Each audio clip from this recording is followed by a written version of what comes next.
Sylvester Stallone's life began with pain. Real pain.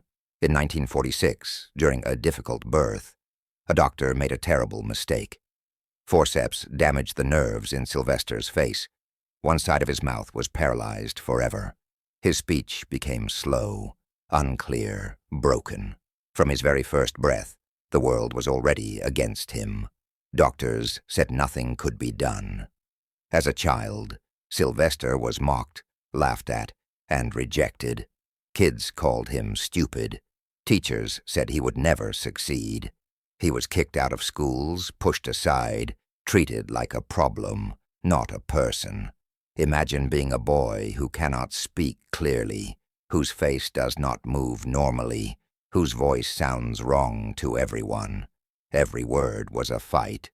Every smile was painful. His parents divorced early, and Sylvester moved between homes, feeling unwanted and lost. He grew up angry, confused, and alone.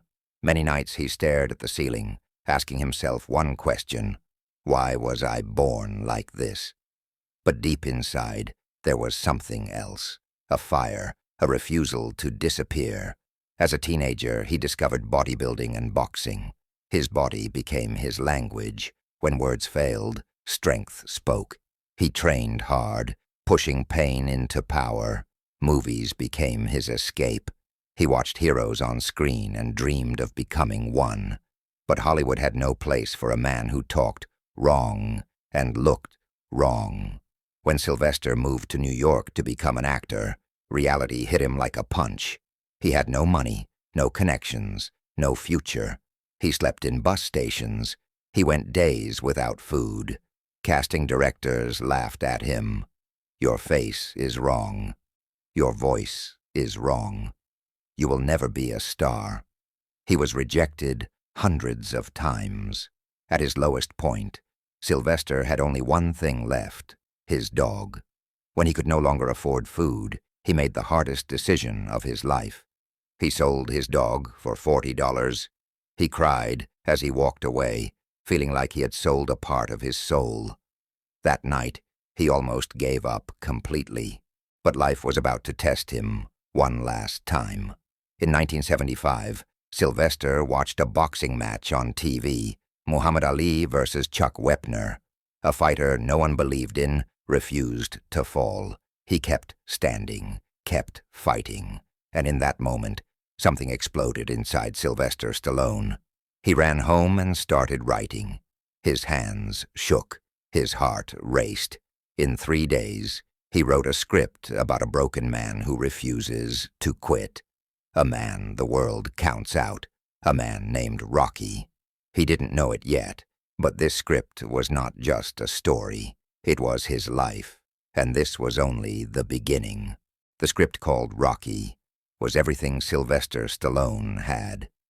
It was not just paper and words. It was his pain, his hunger, his broken voice. His entire life turned into a story. When Hollywood producers finally noticed the script, it felt like a miracle. Doors that were always closed suddenly opened. Meetings were set. Smiles appeared. And then came the offer. They wanted to buy the script for a large amount of money. More money than Sylvester had ever seen. Enough to end his suffering instantly. But there was a condition, a brutal one. You can sell us the script, they said, but you will not play the main role. They wanted a famous actor, a clean face, a perfect voice. Sylvester felt his chest tighten. This was the moment that would define his life. He was broke. He was hungry. He had no home. Saying yes would save him. Saying no could destroy him forever. And then he did something no one expected. He said no. He told them, Rocky is me. If I don't play him, there is no deal. Producers laughed. Some got angry. They told him he was crazy. You are nothing, they said. This is your only chance. Weeks passed. Sylvester walked the streets again, almost invisible, carrying a script that could change his life, but refused to sell his soul. He slept poorly. He doubted himself. He remembered his dog, the hunger, the rejection. Every day felt like standing on the edge of a cliff. Then the phone rang. The producers returned with a smaller offer and a condition. Sylvester could play Rocky, but with a tiny budget. One mistake, and the movie would fail. Everyone would blame him. He accepted. The pressure was crushing. During filming, people doubted him openly. Crew members whispered that the movie would fail. His strange voice, his face, his slow speech, everything Hollywood hated was now on screen. Sylvester trained like a machine, pushing his body past pain, past fear. He ran through the streets in the cold, fists clenched, lungs burning, knowing that if this failed, there would be no second chance. Then Rocky was released. No one was ready. Audiences cried. They stood up. They believed. A story about a nobody who refused to quit touched millions. The movie exploded across the world. Sylvester Stallone went from sleeping on the streets to standing on the world's biggest stage almost overnight. Awards followed. Fame followed. Money followed. And then, just as fast as success arrived, a new danger appeared. Because reaching the top is one battle, staying there is another. And Sylvester Stallone was about to learn that fame can hit harder than poverty ever did. Sylvester Stallone had everything he once begged life for: fame, money, power. The world now knew his name.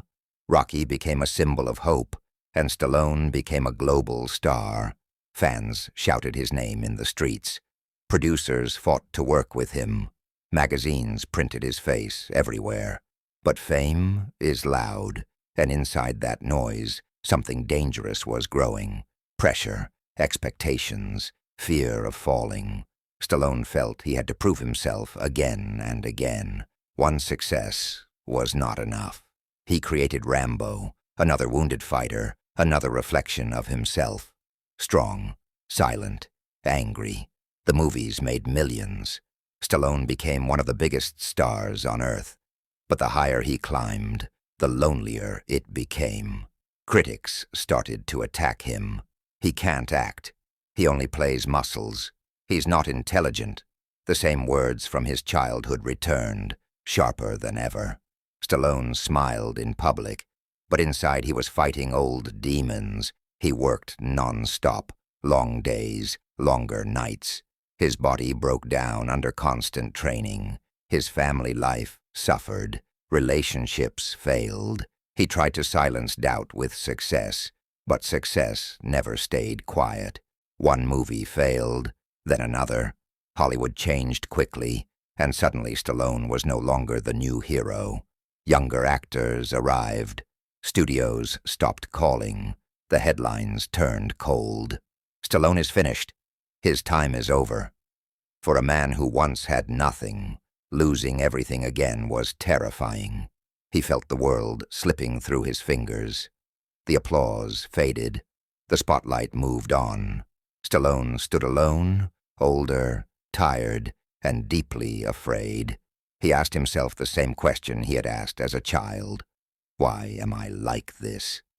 For a moment, quitting felt easy. Walking away felt safe. But then he remembered the streets, the hunger, the dog he sold, the script he refused to give up. He realized something painful and powerful. Fame did not save him. Muscles did not save him. Only one thing ever did: refusing to quit. And so, once again, Sylvester Stallone prepared to fight. Not in a ring, not on a screen, but against time itself. Life did not stop testing Sylvester Stallone after fame faded. In fact, the hardest battles were still ahead. His career struggled. Movie after movie failed. Studios no longer trusted him. Offers disappeared. The man who once ruled Hollywood now faced silence. But professional failure was nothing compared to the personal pain that followed. Stallone's body began to break down from years of intense training and dangerous stunt work. Surgeries became common. Chronic pain became normal. Every movement reminded him that time was catching up. And then came the deepest wound of his life.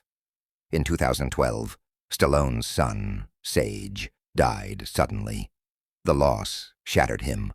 The pain was unbearable. A father burying his own child is a nightmare no success can erase. Stallone withdrew from the world. The strong action hero disappeared, replaced by a grieving, broken man questioning the meaning of everything he had fought for. For the first time, the thought of quitting felt real.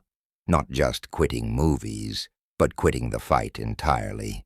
The same boy once mocked for his voice now felt mocked by fate itself. Headlines talked about his decline.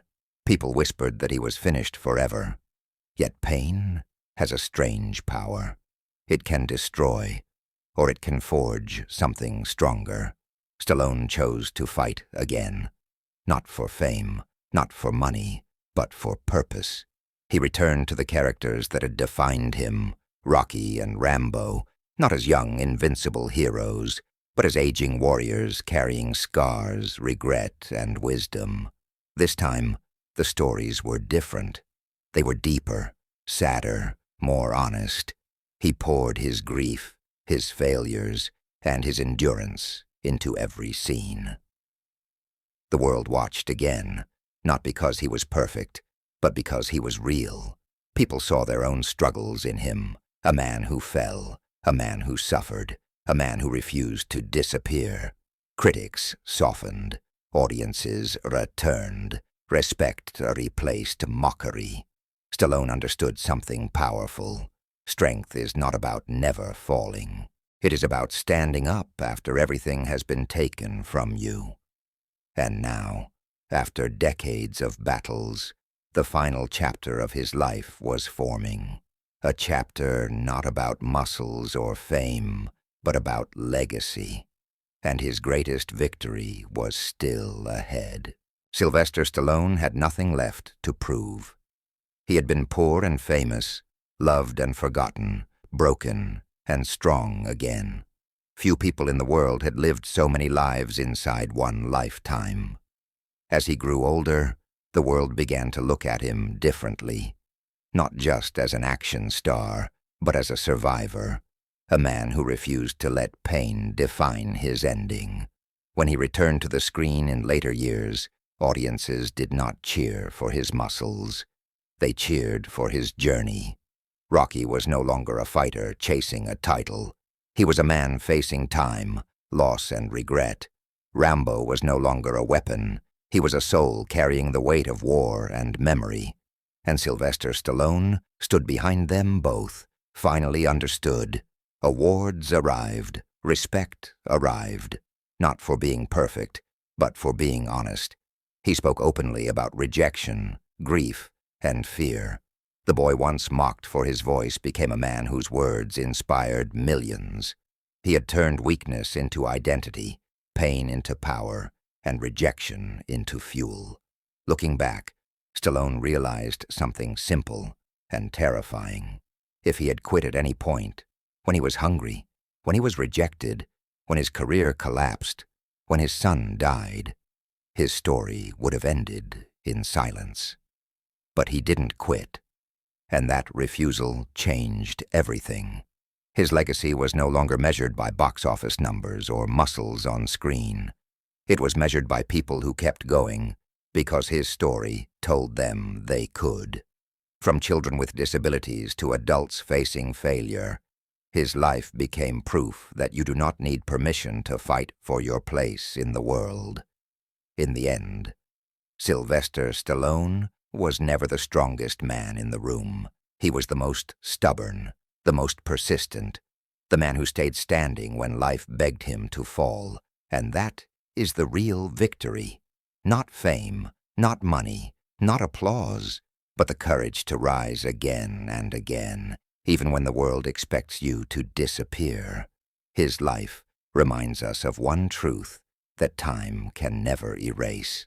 It's not about how hard you can hit. It's about how hard you can get hit and keep moving forward. And Sylvester Stallone kept moving forward.